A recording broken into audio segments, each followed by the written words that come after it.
تو ایک قسم تو محض نظر بندی اور تخیلاتی آتی ہے، مختلف اقسام میں ایک یہ ہے جس میں کوئی حقیقتاً واقعہ نہیں ہوتا، جیسے بعض شعبہ باز اپنے ہاتھ کی چالاکی سے کوئی ایسا کام کر رہتے ہیں جو عام لوگوں کی نظر دیکھنے سے قاصر ہو جاتی ہے۔ اسی طرح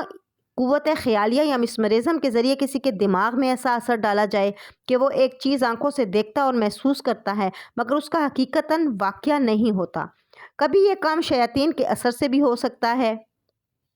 جس سے ایک غیر واقعی چیز کو حقیقت سمجھا جانے لگتا ہے۔ تو قرآن مجید کے حوالے سے اگر ہم دیکھیں تو اس میں فرعونی ساحروں کے جس سحر کا ذکر ہے وہ پہلی قسم کا سحر تھا کہ انہوں نے لوگوں کی آنکھوں پر جادو کر دیا تھا۔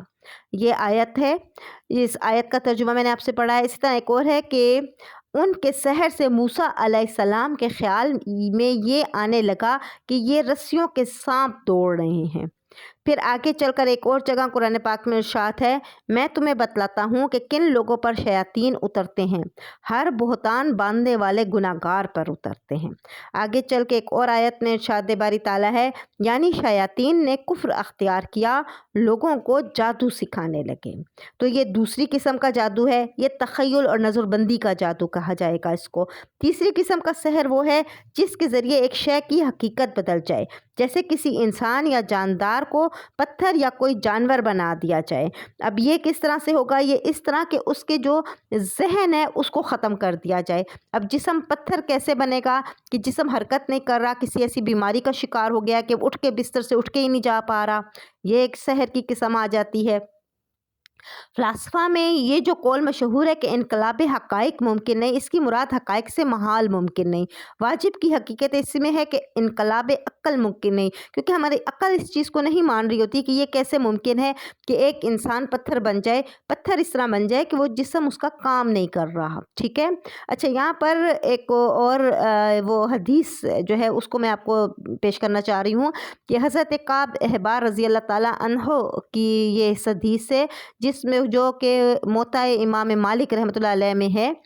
اگر یہ چند کلمات نہ ہوتے جن کو میں پابندی سے پڑھتا ہوں تو یہودی مجھے گدھا بنا دیتے، یہ نبی پاک صلی اللہ علیہ وسلم کا ارشاد ہے۔ تو گدھا بنا دینے سے مراد یہ ہے کہ یعنی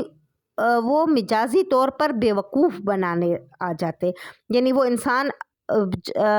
گدھے کا سے مراد یہ آ جاتا ہے کہ اس کا ذہن جو ہے کام نہ کرتا۔ نبی پاک صلی اللہ علیہ وسلم ارشاد فرما رہے یعنی میں ذہنی طور پہ ختم ہو جاتا، اس بات کو سمجھ نہ سکتا۔ اس سے دو باتیں ثابت ہوتی ہیں، اول یہ کہ سحر کے ذریعے انسان کو گدھا بنا دینے کا امکان ہے، یعنی ذہنی طور پر اس کو ختم کرنے کا۔ دوسرا یہ کہ وہ کلمات جو پڑھا کرتے تھے ان کی تاثیر سے، یعنی نبی پاک جو کلمات پڑھتے تھے ان کی تاثیر سے کوئی جادو اثر نہیں کرتا۔ تو حضرت کعب احبار سے جب لوگوں نے پوچھا کہ وہ کلمات کیا تھے تو آپ نے وہ کلمات بھی بتلا دیے، وہ میں یہاں پہ کوٹ کر دیتی ہوں، اعوذ بوجہ اللہ العظیم الذی لیس شیء اعظم منہ وبکلمات اللہ التامات التی لا یجاوزہن بر ولا فاجر وباسماء اللہ الحسنى قل لها ما علمت منها وما لم أعلم من شر ما خلق وبرا وزرع أخراجه في الموتى باب التعوذ عند النوم۔ میں ترجمہ بھی اس کا آپ کو بتا دوں کہ میں اللہ عظیم کی پناہ پکڑتا ہوں جس سے بڑا کوئی نہیں، اور پناہ پکڑتا ہوں اللہ کے کلمات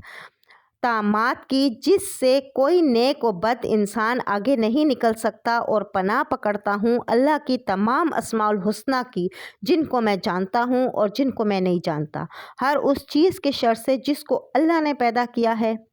اور وجود دیا ہے اور پھیلایا ہے۔ خلاصہ یہ کہ سحر کی تین اقسام جو ہیں وہ اس وقت موجود ہیں، اور سحر اور معجزے میں فرق ہوتا ہے، یعنی یہ بات طے ہے کہ سحر وہ ہے جو شیطانی کلمات کے ذریعے کروایا جاتا ہے، جبکہ دوسری طرف اللہ کی کلام کے ذریعے جو کام کیا جاتا ہے وہ نسبتاً سب سے زود اثر ہوتا ہے، کیونکہ اللہ کی کلام میں وہ طاقت موجود ہے کہ وہ بڑے سے بڑے سحر کو ختم کر سکتی ہے، کلا کما کر سکتی ہے۔ سب سے بڑی بات جو ہے معوذتین، یعنی چاروں کل جس کو ہم بولتے ہیں، چار کل جس کو بولتے ہیں، تو ان کا پڑھنا بھی ہر طرح کے جادو اور سحر کو ختم کر دیتا ہے۔ پھر آیت الکرسی کا پڑھنا، یہ بھی سب سے بڑھ کر اثرات کرتا ہے۔ اچھا، قرآن و حدیث کی اصطلاح میں سحر صرف ایسے عمل ہی کو کہا گیا ہے کہ جن میں کفر و شرک اور فسق و فجار اختیار کر کے جنات اور شیاطین کو راضی کیا گیا ہو۔ تو یہ بات ہمیشہ ذہن میں رکھیے گا کہ جادو وہ ہے جس میں شیاطین خوش ہوتے ہیں، اور پھر ان کی امداد سے کچھ عجیب و غریب واقعات ظاہر ہونے شروع ہو جاتے ہیں۔ سحر بابل جو ہے جس کا قرآن میں ذکر ہے وہ یہی تھا، حساس، اور اسی سحر کو قرآن میں کفر قرار دیا گیا ہے۔ ابو منصور رحمۃ اللہ علیہ نے فرمایا ہے کہ صحیح یہی ہے کہ مطلقاً سحر کی سب اقسام کفر نہیں، بلکہ صرف وہ سحر کفر ہے جس میں ایمان کے خلاف اقوال و اعمال اختیار کیے جائیں، اور یہ ظاہر ہے کہ شیاطین پر لعنت کرنے اور اس سے عداوت و مخالفت کرنے کے احکامات قرآن حدیث میں بار بار آئے ہیں۔ اس کے خلاف ان سے دوستی کرنے اور ان کو راضی کرنے کی فکر کرنا خود ہی ایک بہت بڑا گناہ ہے۔ پھر وہ راضی جبھی ہوتے ہیں جب انسان کفر و شرک میں مبتلا ہوتا ہے۔ بہرحال سحر کے حوالے سے کچھ مسائل ہیں جو عموماً ہمارے معاشرے میں گھومتے ہیں، ہمارے ذہنوں میں آتے ہیں کہ آیا یہ بات صحیح ہے یا نہیں ہے، یا کس طریقے سے کرنی ہے۔ تو اس میں کچھ باتیں ایسی ذہن میں ہمیشہ رکھنی چاہیے کہ ہر وہ چیز، ہر وہ تعویذ گنڈا جس پر واضح الفاظ سامنے نہ ہوں اور قرآن پاک کے بامانی الفاظ نہ ہوں، وہ حرام ہے۔ اس کو آپ استعمال نہ کریں اور اس سے بچنے کی کوشش کریں ہمیشہ۔ اور دوسرا یہ ہے کہ اگر قرآن و حدیث کے کلمات ہی سے کام لیا جائے مگر ناجائز مقصد کے لیے استعمال کیا جائے تو وہ بھی غلط ہے۔